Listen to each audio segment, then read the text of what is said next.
If you've been in photography very long, you've probably used one of these, or maybe just a piece of paper to get your white balance correct. But what is correct white balance?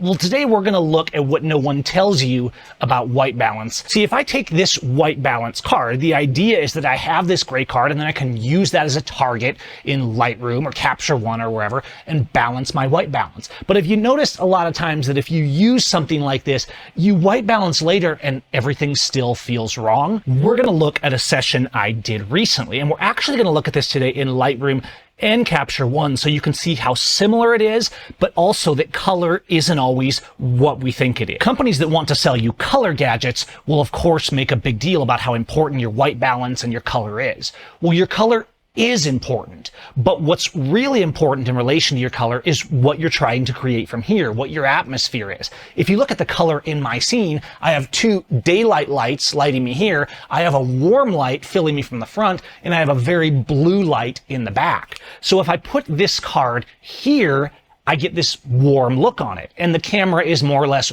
auto white balancing right now to me, and I probably look pretty good. Well, more or less.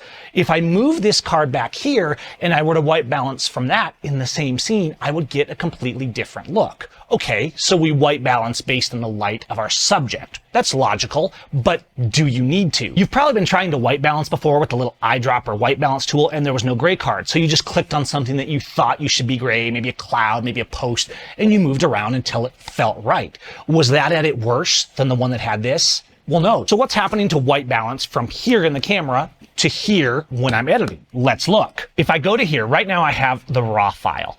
And this here is the auto white balance camera setting. Generally, the auto white balance setting in most cameras works really good. Usually it works far more consistently than the auto white balance setting in a tool like Lightroom. You'll notice that my white balance is as shot. Let's go over to Capture One just for a sec. I'm going to use both so that people that use both are understanding that this works regardless of your app. Notice if I go to white balance here, it says shot. It's the same as shot. But actually the numbers and how it interprets the white balance are slightly different. In Lightroom, it's 4700 and plus 24. And in Capture One, it's 4500 and plus 1. Now, why that difference? Well, different raw converters convert and see color differently in how they interpret a raw file. In fact, if you look at this raw file in Lightroom right here versus in Capture One, you'll see that the Capture One version feels a little different. It's a little darker. There's some variables. Here we are in Lightroom again, and here in Capture One again. Now, we could get all nerdy about these numbers, but here's the thing. If you're shooting in RAW,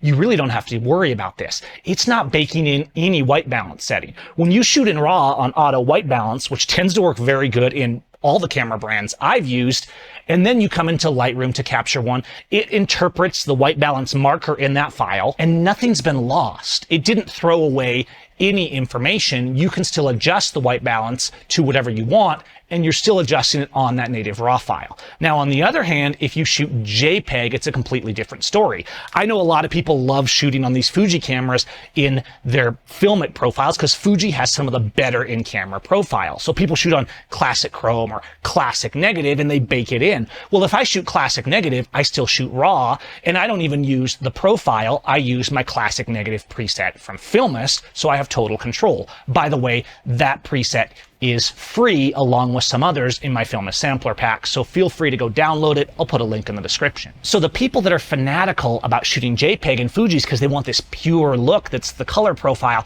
they're not even getting the same every time because they're getting a baked in color overlay that is the auto white balance or whatever white balance setting they have applied with that profile, for example, classic negative or whatever profile you use in your camera. The moment you shoot JPEG, all of that's baked in over here into the JPEG file and everything else is trashed.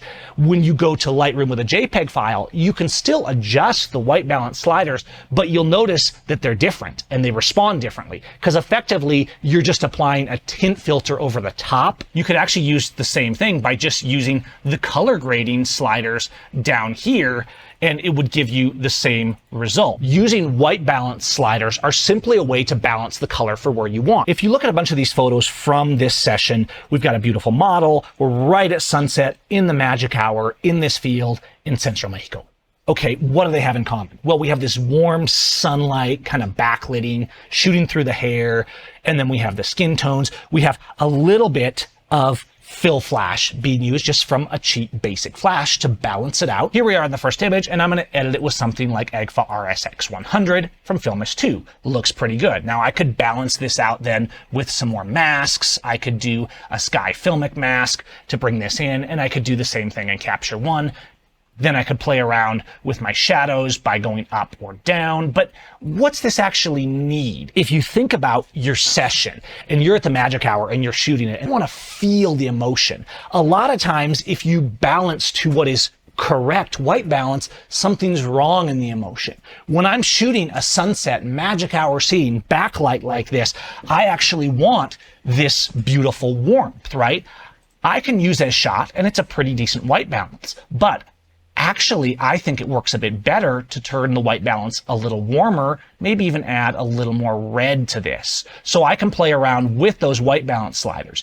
I can do this on RAW or JPEG, but if I do it on RAW, I'm losing no information. I'm not adding it after the fact. I'm effectively just changing the true white balance setting. Now, I really like the warm look, and sometimes I will use something like my Gold Chrome preset pack, which is dedicated to those warm gold looks, because they do more of a global effect than just a white balance, and they give this rich effect across the image. But for purposes of the video, let's stick with a basic film process and then adjusting our white balance. Let's come back to Capture One again. Look at our RAW file. Let's go, and I'm going to do a base edit with something like the Agfa film, right? And you might say, oh, it feels a little green, it feels a little off. So let's not rely entirely on that in-camera white balance. Even though these numbers might be slightly different in Capture One, we're still editing those native RAW settings. It's just a little different in how it interprets them. And so I can decide where I want to go with the color to balance this out. But here's what no one wants to talk about in relation to white balance that applies to all of these. If I just put this in the scene, look at our model here, right?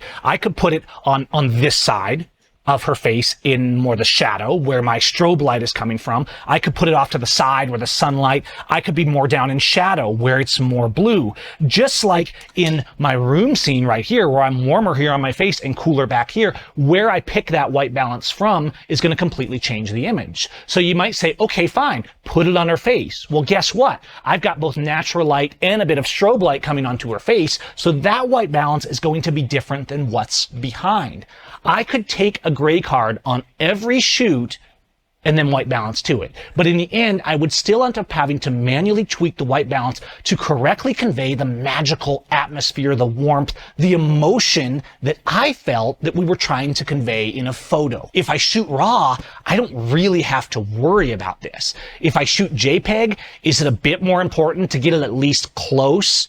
Maybe so. But that said, I would never intentionally shoot only JPEG on a session that I know I'm going to be doing editing on and that I need to color grade and have consistency on. That, of course, is a personal choice, whether you want to throw out that information. But at the end of the day, with both, your in-camera white balance is probably getting you very close, and then a few tweaks afterward to fulfill your visualization. Did I want warmer? Did I want cooler? Will come into play. I could shoot this same scene and say that my vision was for a very warm look, and you could shoot this same scene even though it was a warm sunset and say, no, I was going for more of a cool look, and you could balance your whole look for a cooler look. Which one would be correct? Well, both of them, because you're the image creator. Much like I talk about with not letting exposure brighten our shots too much in my shadow hackers classes, the same also goes for white balance. Don't let your camera, your software, or a gray card decide for you what is the correct color, feel, and emotion for your frame. But I have seen people obsess over this, always getting their white balance perfect. But perfect white balance doesn't necessarily equal perfect color. Look at the finished results of this session overall. In none of these did I prioritize what was correct white balance. I used my film looks. I used shadow. I used warmth. I wasn't afraid to let shadow become shadow. I used some elegance masks to balance out my highlights, but I let those strong flares shoot through and let it feel like sunset in the fields. And in the end, I got a wide variety of great images that don't all have a sterile, plain look to them. Tone is about understanding the difference between shadow, highlight, and atmosphere and how they all work together to create the finished image. as we talk about all the time on this channel. I hope this makes you think about your white balance and color and shadow. If you like it, hit that like, subscribe, bell icon, leave a comment if you think I'm crazy. I hope we'll see you in some other videos as we talk about other elements of what make our photos really great, really emotional. How do we combine the technical and the artistic elements in a balanced way to get great results every time? Okay, guys, peace. We'll see you next time.